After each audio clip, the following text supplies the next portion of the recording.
Hello, everyone. Welcome to this special travel edition of the Final Bar. Today, we're actually going to open up the Final Bar Mailbag, answer some of your questions from recent days. We're also going to do the first in our three-part segment called A Pilot's Guide to Investing. Today, we'll unveil the first of the three steps of applying the lessons of aviation to investing. Also here from my friend Greg Schnell talking about how to think about the yield curve. So, ladies and gentlemen, this is the Final Bar.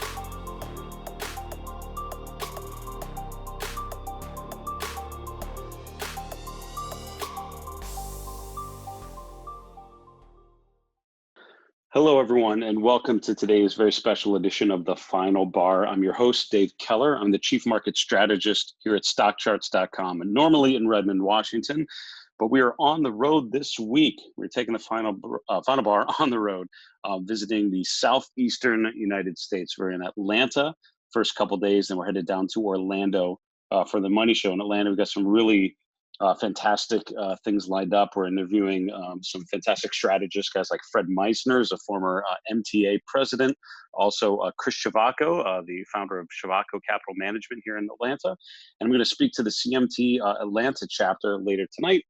Also going out to Elliott Wave International up north of Atlanta to interview some of their strategists there. Then we're heading down to Orlando for the Money Show. We're going to gather a lot of really good content. So some fantastic meetings. We love doing these sort of deep conversations with people and then finding some of the great nuggets that we can share with you over time. I did want to point out before we get any further with this show, though, about some of the events we have coming up on the Final Bar and on StockCharts TV in the coming weeks. So as I mentioned, this week, we're obviously on the road in Atlanta and in Orlando. We're going to be at the Money Show. So we're going to be gathering some content. We'll be broadcasting a little bit, but really trying to capture as much as we can. So over this week, what we're going to be doing starting today is doing a very special three-part series relating flying to investing called A Pilot's Guide to Investing. And I'm going to share with you the first of the three portions on today's show. Coming up next week, though, on February 10th, on Monday, Grayson Rose is going to be my guest here on the Final Bar. He's going to be sharing a function that I just teased a little bit at the end of last week called this symbol summary page. He actually helped create and design that. He's going to be sharing all the bells and whistles and why it's an important thing. It should be a part of your StockCharts toolkit. So it's going to be a really good meeting with Grayson Rose on Monday, February 10th.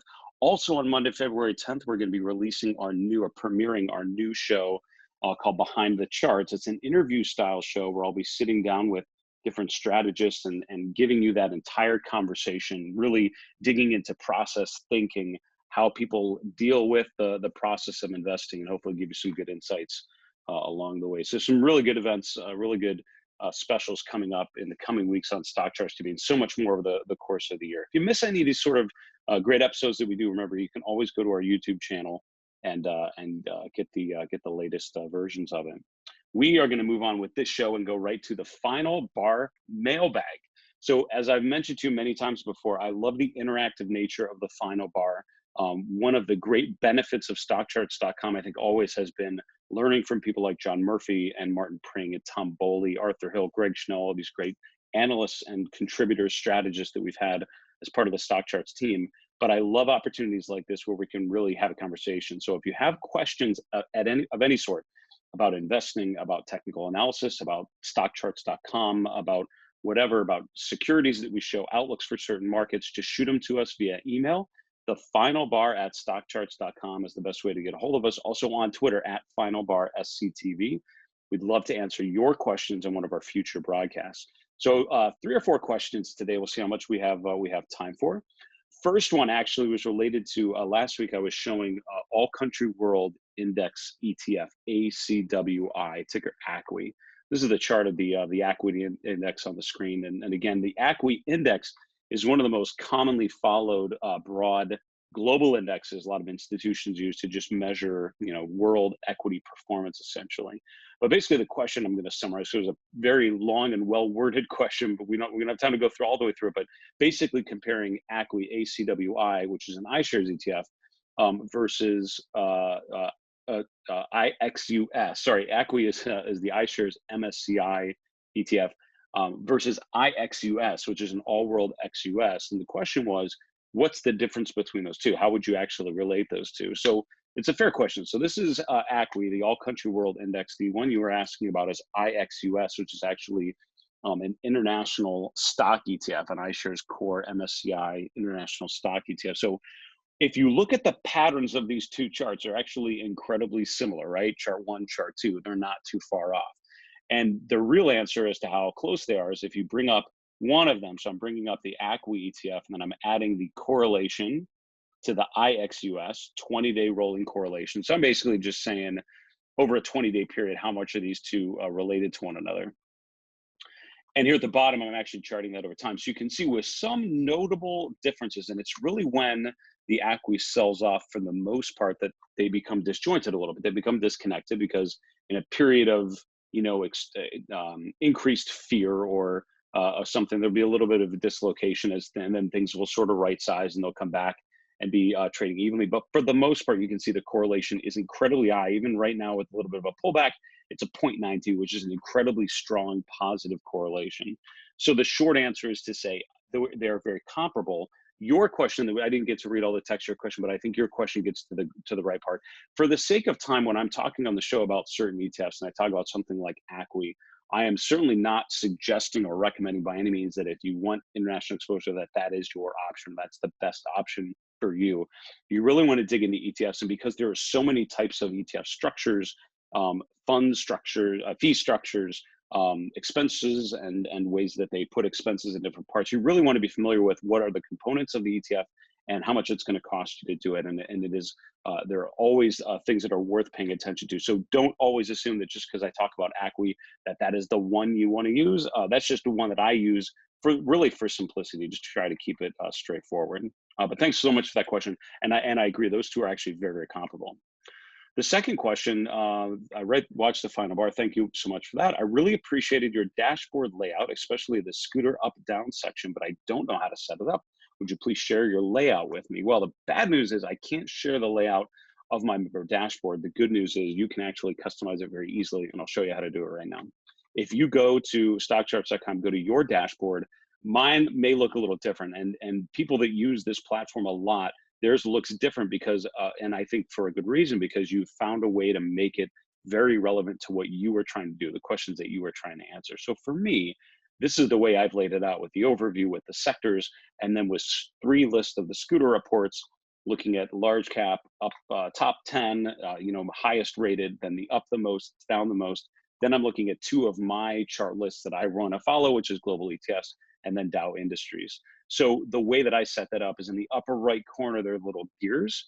If you click on that, you just want to make sure that each of these is selected. So this is all the additional data panels. That's what that basically is, that allows me to add those scooter report panels. And you can customize what is in each of those. If you'll look, there's a lot of little buttons here that say more, and that's when you can change what's actually behind that specific object. So I'd encourage you to experiment with it a little bit. And over time, if you find there's certain things you don't look at, get them off of there. And if you find things you're missing that you want to get in front of them, stick them on there. And over time, this is going to be more your own. Again, you're welcome to make yours look just like mine. That's totally fine. But you are going to be much more committed to it and be able to stick to it as a valuable part of your process the more you make it your own. So I'd encourage you to experiment with it a little bit. I'm taking way too long with these. I'm so sorry. Next question, can you give your opinion as to where bond prices are likely to top out? So I'm not going to give you much of an opinion. Not certainly my goal here is to tell you what to think. My goal with the show, obviously, is to try to just help you think about how to think, right? And think about how you can upgrade your toolkit to try to answer that question pretty effectively. So here's how I would talk about bond prices. The issue with things like the ag, which we talked about a lot last week, is it's at all-time highs, right? It's had this incredible run. And if you look at the last 2 years, we are clearly in uncharted territory. This happened in 2019 when it was this consistent bull run, just continued higher highs, higher lows. And then if you see, we hit this stable resistance level just below 113, and that happened here last summer. Since then, we sort of tested that level a number of times, sort of indicated, number one, the double topping pattern, but also the breakthrough of this green trend line taking the low. So two different things told us that that upward trend was exhausted. We're holding off a little bit. Now we have resolved back to the upside, which means we're back sort of in this sort of range. We're sort of plowing to new highs. So in my opinion, with something like this, I don't like to anticipate a turn. If something's going up, I kind of want to be there. And long and strong is a phrase I use a lot. Up and to the right, it's sort of the chart you'd want to own. It's sort of a nice uptrend. I think you have to be in trend following mode. You have to follow that trend in the form of higher highs, higher lows, upward sloping moving averages until one or multiple of those things starts to change. Then by definition, the trend is positive. And I think you have to assume that that trend is going to continue in that way. And ladies and gentlemen, that is our final bar mailbag. Okay, so with our next segment, I actually want to introduce the new plan for this week, which is to share what I call a pilot's guide to investing. One of the things we talked about was doing some more serialized content, breaking some ideas up over a couple days and just sharing with you some longer form ideas, but breaking up into some more digestible pieces. And one of the things that I love to talk about is how we relate aviation to investing, which seems interesting. I don't know for those of you that have had experience trying to fly an airplane, but there are a lot of actually similarities between the two. And what I'd like to do over the course of the next couple of days is just share with you some ideas about how they relate, and hopefully give you some actionable ideas about what you can do, how you can upgrade your own investing toolkit. So the reason why this is important to me, I actually have spent about 80 hours in the air trying to learn to fly a Cessna 172R, which is a pretty classic training airplane. This is a picture of me soon after completing my first solo, which if you've tried to learn to fly, or if you know people that have, it's a pretty big step where you're finally in the plane all by yourself. Your instructor gets out and you are on your own, getting the plane up in the air, and then if all is well, back safely to the ground again. Pretty good moment, and it was a huge learning and growing experience for me, just trying to get to that point. I have so much more to learn with flying, and I have not completed my private pilot training yet. At some point, my wife agreed that she will give me the green light to go back up in the air, but I'm waiting for that moment. So for this point, I'm enjoying the experiences that I've had and just thinking about how they relate. The reason why I came up with this idea of a pilot's guide to investing is because of the guy that I'm standing with here. This is my flight instructor that got me to that point where I was taking my first solo. And what's funny is when we were up in the air, once you get up in the air, you've got a lot of time to kind of chat, because there's not a lot to do when the plane is flying straight and level. And so I talked with my instructor. We talked about the markets, because it turned out he would trade stocks on his own when he wasn't flying in the air. And so we would actually compare notes a lot about stocks and just ideas. And I would tell him what I'd been looking at that day, and we would sort of talk through it. And what was funny is over the course of those conversations, it became very clear how a lot of the characteristics of good pilots, I think, mirror the characteristics of good investors. And it's things like how you deal with emotions, right? You are in an emotional state when you are flying an airplane. You have an emotional reaction to things going wrong or unexpected consequences or something. Same as with investing, right? You fear is what drives your investment decisions a lot of times, and for a lot of investors. So how you deal with those emotions, how you apply discipline to the investment process and the decision-making process in the air, I think are very, very similar. So as I was thinking about this, it sort of, for me, came down to three parts, three clear ways that I felt that flying an airplane was very similar to trying to be a good technical analyst, be a good investor. The first one was be prepared. Flying is all about preparation. And before I learned or started to learn how to fly an airplane, I expected that I would get up in the air and that's where I would learn how to fly. What I did not realize is how much learning to fly happened before you ever got behind the controls of the airplane, because you had to learn about the mechanics and learn about the systems and learn about navigation and learn about the sensations you were going to feel, and you had to talk about things ahead of time. And so we're going to talk first about preparation and how you actually you're prepared as a pilot, so that when things happen, you already have a game plan in mind, right? You're not surprised by things. The second thing is be aware, right? And there's an awareness that comes with aviation, right? You have to be aware of what's happening inside and outside the cockpit. I'm going to share with you a story from my own experience that taught me the value of situational awareness and how I think you need to have a good market awareness or good situational awareness as an investor. Third is be ready. So one of the things that I found is when you're flying an airplane, you always have to be prepared for something unexpected, right? The reason why you don't panic when something goes wrong is because you've trained for it consistently and religiously, and you have it's banged in your head so hard. Okay, when XYZ happens, you do ABC, and you don't have to think about it. There's no emotional reaction. You have an emergency plan in place, and I'll share with you how that is taught at the when you're trying to fly a plane, and then how I think it should be taught, or how you should think about it when you're investing. So for today, we're going to start with this first one, which is be prepared. What does that mean? Well, when you're learning to fly an airplane, as I mentioned, before you get up in the air, you do what's called a pre-flight planning process, right? And so there are a lot of different steps, and the main thing that you do is before you get up in the plane, you look at a map like this. This is called a VFR sectional, which is essentially an aviation map of the Seattle area where I'm living now. And so this is the SeaTac airport in the middle. This is Everett and Boeing Field and all the other surrounding areas. And what happens is you look at this map, and that's where you understand the airspace. You understand how planes are going to be coming into SeaTac, and you understand the um, altitude levels that you need to be aware of. You're seeing all the mountains and phone lines and cell phone towers and other things that could be potential obstructions, to make sure that you're clear of them. And so there's a lot of study done on these sorts of maps to make sure that you know what you're going to do before you get up in the air.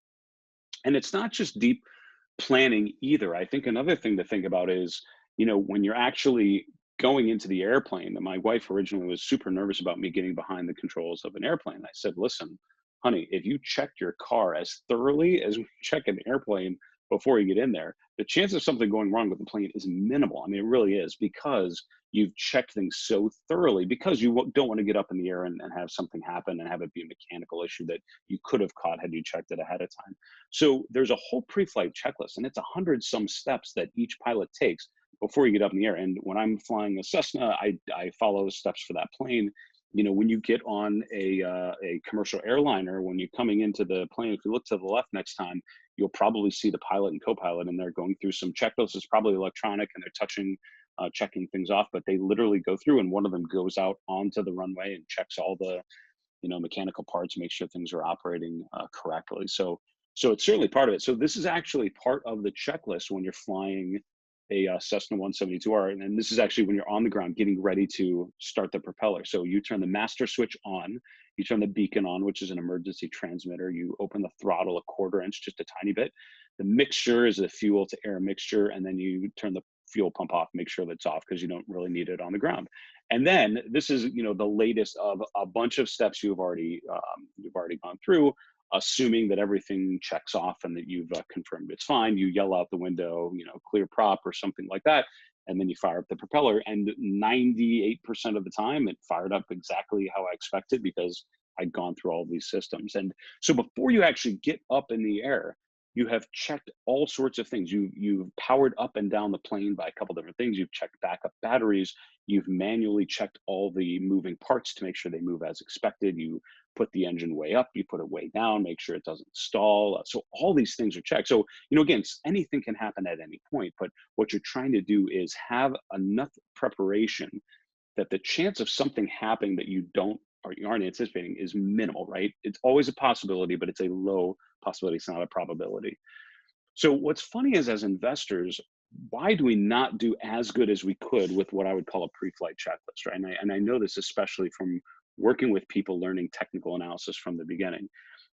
There's a lot of amateur technical approach. An amateurish technical approach perhaps would be to, basically look at the chart and say, all right, this looks pretty good, or do a couple, look at a couple indicators and say, all right, that's fine, and that's it. But the problem is that's not a consistent way to make money or to manage risk using charts. So when I teach technical analysis, and what I've taught at the college level, I actually teach it in checklist form. And I start with Dow theory. And you've heard, if you've watched the Final Bar, if you watch the show regularly, you've heard how often I say this is a trend of higher highs and higher lows. I bang it over and over, because for me, Dow theory, just the idea of trend, is so simple and so powerful. We forget, we get caught up in narratives, in what we're seeing, what we're hearing. We forget to just look at the basic thing. Is this in an uptrend or downtrend? Because everything else comes after that. Then I'm looking where we're at relative to key trend lines, relative to moving averages, over any price patterns, any key support resistance levels. Do we confirm it with any sort of momentum indicators of volume? What's the relative strength? And if I followed that checklist, I have then, at the end of the checklist, number 8, is I have earned the right to say whether I'm bullish or bearish on that chart. So my comment to you in terms of this first, in introducing this topic and going through the first one, the idea of be prepared is, remember that the time to get ready is not when you're trying to actually pull the trigger making a trade. It's before you get up in the air. It's before you pull the trigger. It's all the preparation you do ahead of time, and make sure it is consistent by using a checklist mentality. We're going to be back with a quick commercial break, hearing from my friend Greg Schnell about the yield curve. See you in a minute.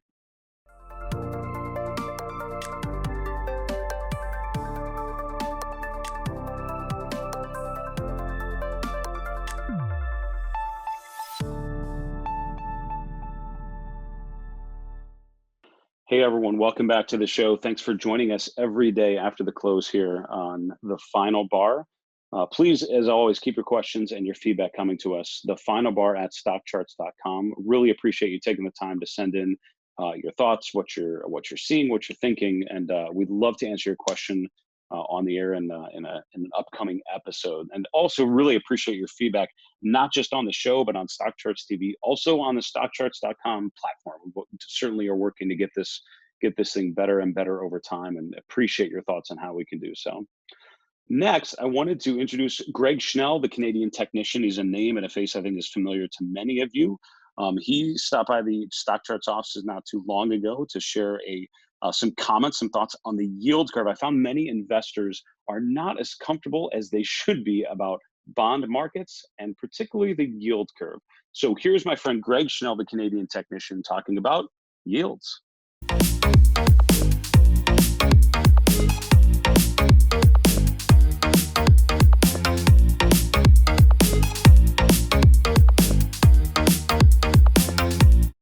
Today we wanted to talk about the yield curve, and there's been a lot of discussion over the years about how when a yield curve inverts, that's a big problem. So what we want to talk about today is how to express that on a chart, and some of the different settings that you could use to make it show up cleanly. Because if you just use typical chart settings, what you'll find is the lines don't really marry up, and it makes it harder to figure it out. So I'll show you how to set it up at the same scale so that you can get the data to line up and see the difference in the inversion.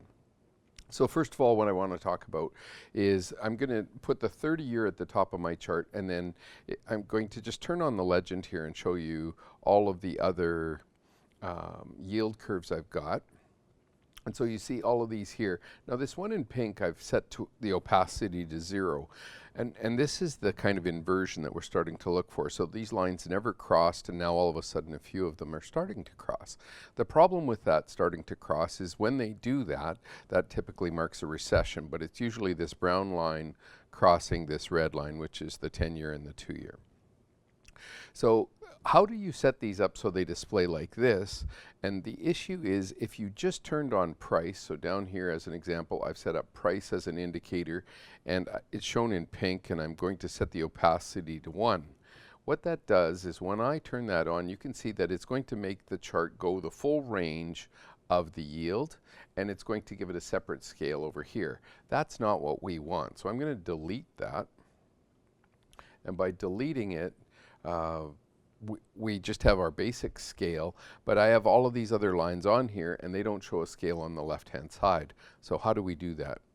Under the overlays, we use price same scale as the option, and then you set your style, your color, and in this case I've set the opacity to 1, which is the brightness that it shows up on the screen. And by picking different colors for each one, we can get them in order. So here we've got the 30-year, the 10, the 5, the 3, the 2, and the 1 year. And this inversion that they're talking about on TV is this yield curve inverting, and This actually finally happened on December the 3rd. So here we sit with an inverted yield curve for a small part of it. The media will spend a lot of time on this, but in order to get your settings right, this is what you need to set up: is price same scale as an overlay, not as an indicator using the price panel.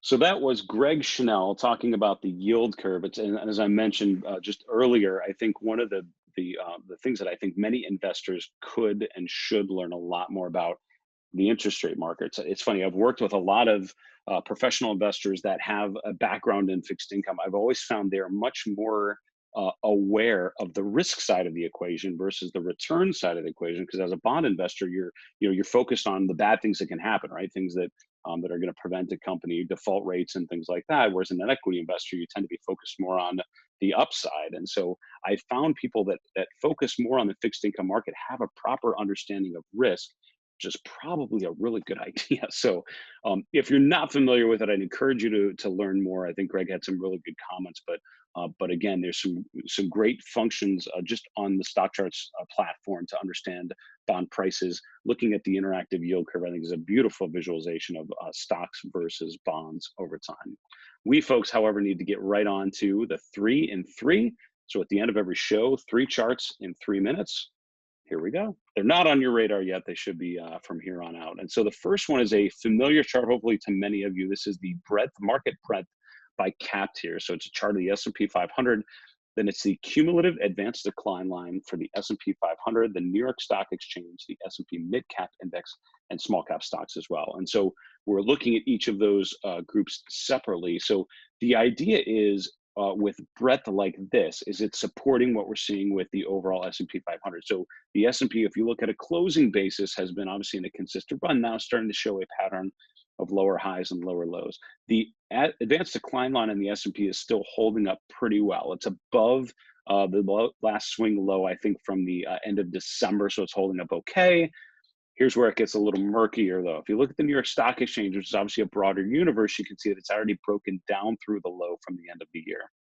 The mid cap index, same thing, over the last week has broken down to new lows, and the small cap index much further down. So we'll see. I usually color code these over the weekend as part of my weekly review process. I put these in sort of the amber neutral color, but boy, you could argue that they're more negative than positive. And again, that is it's not necessarily saying the market's at a dramatic top, but tops tend to look like that. That's the way I would describe it. The second one, if you think about the S&P 500 pulling back to the 50-day moving average, I would note that a lot of indexes have already actually broken further down through there. And I think that's one of the challenges for bulls here, is the fact that it almost feels like the S&P is the last thing to learn that the market might be topping out here. This is the value line arithmetic index, more of an equal weighted index. And you can see that it's pulled below the 50-day and it's back down to the base that it's set over most of last year, most of 2019. This is this big basing pattern we talked about. We talked about this measurement in August from peak to valley and how that measured much further. But now we're right back at support. So 6,400 is a really key level on that index. That's why I'm watching it here. And the third one, boy, is commodities. Commodities obviously very weak with news coming out of China. A lot of themes that we don't have time to dig into here. But I think with some of the major commodity indexes, it is so negative. So the momentum with R is so negative. The RSI is below 20, which is incredibly rare. I actually had to look how far back. It's actually, last time it was this low was back in 2017, which was a significant low in the CRB index. This is a low from June 2017 before a run above 200 for the CRB. So I'm not necessarily saying this is the bottom, but it's lining up at previous support. It's a similar point to where it bottomed out at support previously. So it's certainly feeling like it could be in sort of a bottoming period. But again, as always, the proof is in the pudding. You'd want to see things bottom out well. So folks, that is our show for a Tuesday afternoon in early February. Thanks so much for being patient with us as we travel around the country, try to gather some great content for you for down the road. And appreciate you letting us do some different things with this show this week, just to see what resonates and what we can do when we're not able to do a live show. We will be doing some live shows later this week, and we look forward to coming at you live from Orlando in a couple days. For StockCharts.com in Redmond, Washington, this is Dave Keller. Have a great night.